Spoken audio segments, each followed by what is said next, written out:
नमस्कार मंडळी. तर माझा आजचा जो व्हिडिओ आहे तो टॉपिक जो आहे व्हिडिओचा किंवा मुद्दा जो आहे तो हा आहे की अ, त्या लोकांसाठी आहे जे माझ्यासारखे जॉब सोडायच्या विचारात आहेत किंवा नाही का त्यांना काहीतरी स्वतःचं स्टार्ट करायचं आहे. थोड्या दिवसानंतर सेट झाल्यानंतर जॉब सोडून द्यायचा आहे. तर आजच्या ज्या गप्पा आहेत त्या आपल्या अशाच मस्त बांधावरती गप्पा चालू आहेत. कारण की मला यार खरंच खूप क्रेव करते मी ह्या गोष्टी. मला अ, मी रानातच राहते कारण मला निसर्ग खूप प्रिय आहे आणि असं एकांत शांत ठिकाण मस्त वाटतं गप्पा मारायला.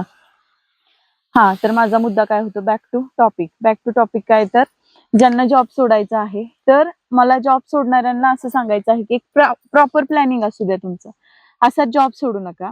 एक वर्षभर तुमचं प्लॅनिंग राहू द्या. वर्षभर प्लॅनिंग म्हणजे काय? तर आपण म्हणतो की नाही का, सगळं काही करता येतं. भावनिक निर्णय काही घेऊ नका. सगळं काही करता येतं, पण पैशाचं सोंग करता येत नाही. तर एक प्रॉपर प्लॅनिंग असू द्या. जर का वर्षभर मी म्हणजे नाही का, मला काहीच नाही भेटलं, नवीन सुरुवात, जॉब सोडला, एखादा चांगला सेपर साइडचा जॉब सोडला आणि काहीतरी चालू आता करते किंवा गावाकडे येऊन राहायचंय, तर तुमचं प्रॉपर प्लॅनिंग असलं पाहिजे. Proper planning in the sense वर्षभर तुम्हाला पैसे पुरले पाहिजेत. नंतर जर का तुमचा एखादा ई-एम-आय वगैरे काही चालू असेल, तर ते ई-एम-आयसाठी तुमच्याकडे बॅकहँडला तेवढे पैसे असले पाहिजेतच. कारण परत अगेन तुम्ही निघालाय कुठे आत्मिक शांतीच्या शोधात आणि इथं परत ह्या गोष्टी जॉब सोडून परत आत्मिक शांती तुमची भंग होऊ नये म्हणजे झालं.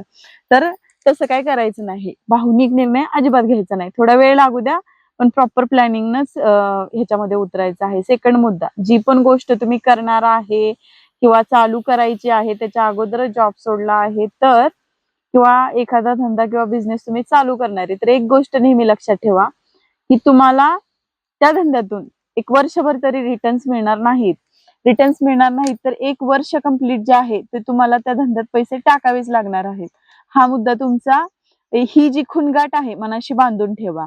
आणि अजून काय बरं तुम्हाला मला सांगायचं होतं? प्रॉपर प्लॅनिंग असलं पाहिजे. पैशाचं बॅकहँडला पैसे ठेवा थोडेफार. नंतर ते झालं. परत हां, तर जे माझे कॉर्पोरेटमधले जे फ्रेंड्स आहेत तर त्यांना अजून एक मुद्दा काय, लिव्हिंग ऑफ स्टँडर्ड जे कॉस्ट कटिंग कुठं कमी करायचंय तुम्हाला, लिव्हिंग ऑफ स्टँडर्ड जे तुमचं असायचं, की नाही का वीकेंडला इकडं फिरायचं, तिकडं फिरायचं, तर ते ते सुद्धा तुम्हाला कमी करावं लागणार आहे. मॉलला जायचं, ह्या सगळ्या गोष्टी कमी कराव्या लागणार आहेत. गावाकडे तुम्हाला एकदम प्युअर ऑर्गॅनिक लाईफ मिळणार आहे. तर रॉ सगळ्या गोष्टी असणार आहेत. तर तो रॉनेस एक्सेप्ट करावा लागणार आहे. गावाकडं यायचंच म्हटलं तर. तसं बघायला गेलं तर गावाकडं राहणं जर विचार केला तर कठीण आहे आणि जर का विचार केला तर फार सोप्पं आहे. सगळ्या गोष्टी फार सोप्या आहेत. म्हणजे मला कोणीतरी करावं विलेज अँबॅसेडर. माझी तयारी आहे. गावाचं महत्त्व पटवून द्यायला माझी तयारी 100% आहे. गावाकडे भरपूर अशा गोष्टी आहेत, की ज्या तुम्ही चालू करू शकता, अर्निंग चालू करू शकता आणि जी शिकलेली तरुणाई आहे किंवा तरुण पिढी जी आहे ना, गावाकडे खरंच स्कोप आहे. खरंच म्हणजे तिकडं नाही यार काय सांगू आता तुम्हाला 15,000च्या मागं पळत राहण्यापेक्षा इथं 1-2 गुरं जरी पाळली तरी तुमचं ते 30,000 ते 40,000 रुपये इन्कम आहे. 40,000तनं जरी मी म्हणते ₹20,000 तुमच्या खर्चाला गेले, ₹20,000 तुमचा घर खर्च निघणार आहे. ह्याला म्हणतात झिरो बजेट. जे म्हणतो ना आपण झिरो बजेट लाईफस्टाईल, तर तीही तुम्ही गावाकडे आल्यानंतर करू शकताय. नंतर हां, एक प्रॉपर प्लॅनिंग असल्याशिवाय जॉब काय सोडू नका. बॅक टू मुद्दा, परत मुद्दा भरकटला जातोय आपला. आणि हां, तर बाकी सगळं सॉर्टेड आहे. व्यवस्थित जर केलं, प्रॉपर प्लॅनिंगने जर गोष्टी केल्या ना, तर काय एवढं प्रेशर येण्यासारखं मुळीच काही नाही. बिनधास्त तुम्ही जॉब सोडू शकताय.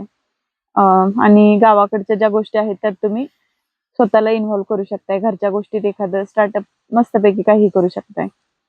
That's it. ओके.